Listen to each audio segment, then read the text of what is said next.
व्याख्या। वह अर्जुन ने स्थित प्रज्ञों के विषय में जो प्रश्न किया है उन प्रश्नों के पहले अर्जुन के मन में कर्म और बुद्धि दूसरे अध्याय के 40वें श्लोक तक को लेकर शंका पैदा हुई थी, परंतु भगवान ने 52-53 श्लोक में कहा कि जब तेरी बुद्धि मोहकलिल और स्तुति विप्रति को तर जाएगी तब तू योग की प्राप्त हो जाएगा। वह सुनकर अर्जुन के मन में शंका हुई कि जब मैं योग को प्राप्त हो जाऊंगा, स्थित प्रज्ञ हो जाऊंगा, तब मेरे क्या लक्षण होंगे।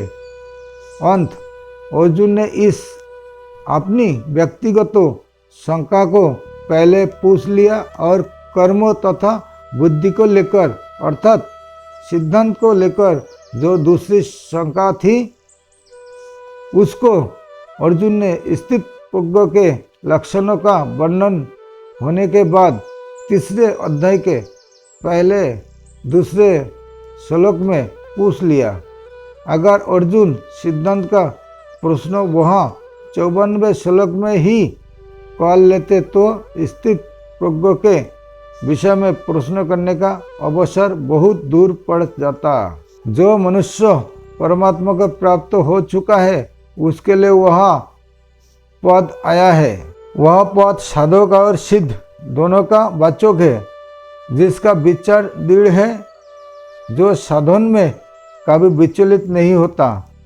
ऐसा साधक भी स्थित प्रज्ञ स्थिर बुद्धि वाला है और परमात्मा तत्व का अनुभव होने से जिसकी बुद्धि स्थिर हो चुकी है ऐसा सिद्ध भी स्थित प्रज्ञ है।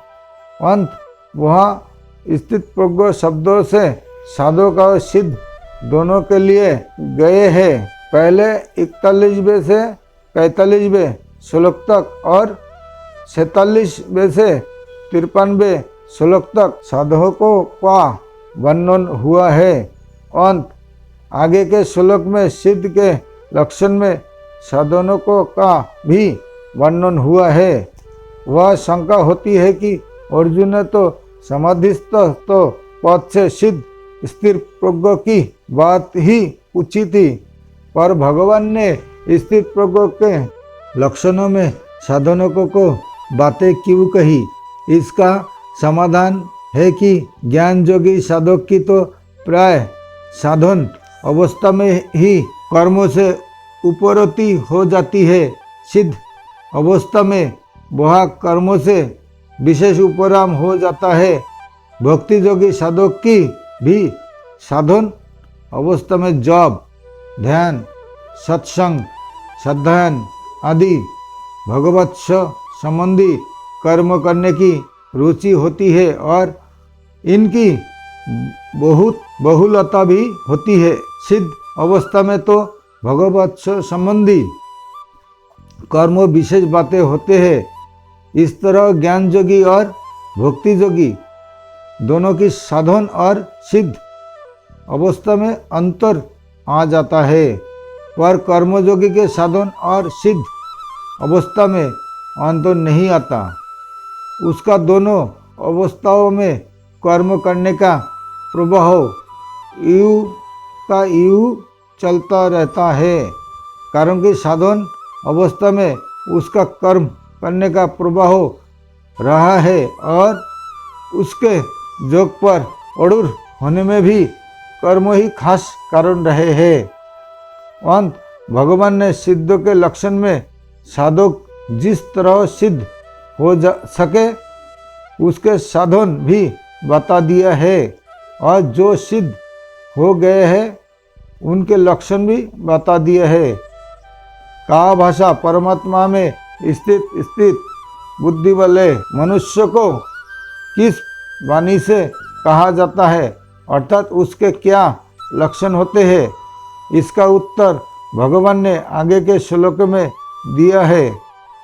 वह स्थित बुद्धि वाला मनुष्य कैसे बोलते हैं, इसका उत्तर भगवान ने 56वें 97वें श्लोक में दिया है। किमासित, वह कैसे बैठता है, अर्थात संसार से किस तरह उपराम होते हैं।